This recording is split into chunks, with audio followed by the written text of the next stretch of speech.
Hello everyone, myself Mantari from Jorhat Medical College. Today we are going to study from the left portion of yesterday, that is ascomycetes.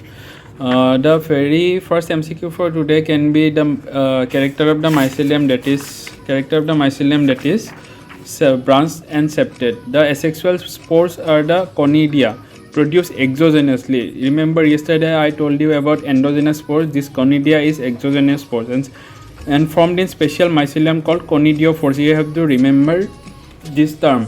Then conidia on germination produce mycelium. And sexual spores are called ascospores, which are formed endogenously. You have to remember ascospores are formed endogenously in a sac like asci. You have to remember this term asci. And these are arranged in ascia, different types of fruiting bodies called ascocarps. You have to remember this term because in basidiomycetes you will get basidiocarps, etc.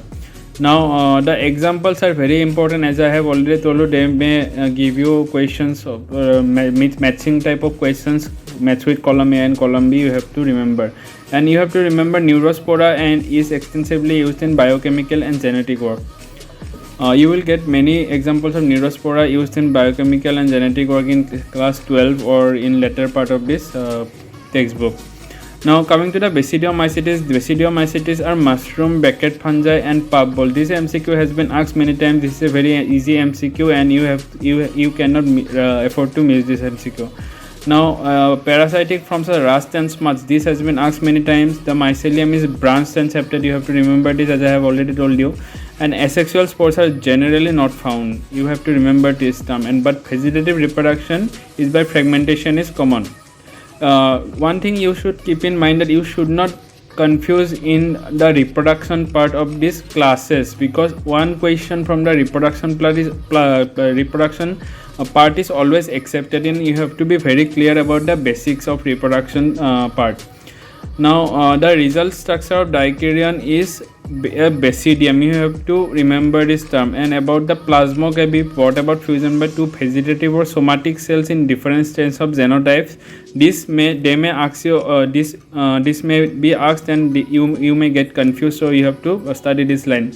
Now karyogamy and meiosis takes place in the basidium producing basidiospores. In ascomycetes, ascospores you remember. Now here you find basidiospores formed in give rise to basidium, and karyogamy meiosis takes place in the basidium, and 4 basidiospores are developed. 4 basidiospore you have to remember. In mathematics like question, they will give you some example of they will give you one structure and they will ask you the final product will be the number of final product. So you have to remember 4 basidiospores are there.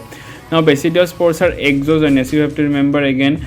And basidiocarps I have already told you, and the examples and the other names of the species you have to remember, like agaricus mushroom, Eucylagos smart, Puccinia rust fungus, you have to remember. Now from deuteromycetes, one very frequent MCQ they ask every time, that is they are imperfect fungi, kingdom imperfecta in class imperfecta in fungi. The only asexual or vegetative phase are known. Once the sexual phase is discovered, they move to ascomycetes or basidiomycetes. This has been asked many times, and you have to remember this.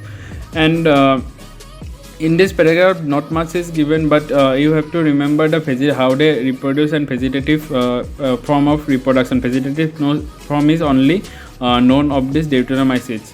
And mycelium is septate and branched, and some other membranes are saprophytes, parasites, while large number of them are decomposers of litter and minerals. The examples are very, very important, and it has been asked many times. And also the you should know the mycelium is septate and branched, so that is why they have to shift it to basidiomycetes or ascomycetes, because phycomycetes mycelium is not branched or septate. So this has to be clear. Thank you.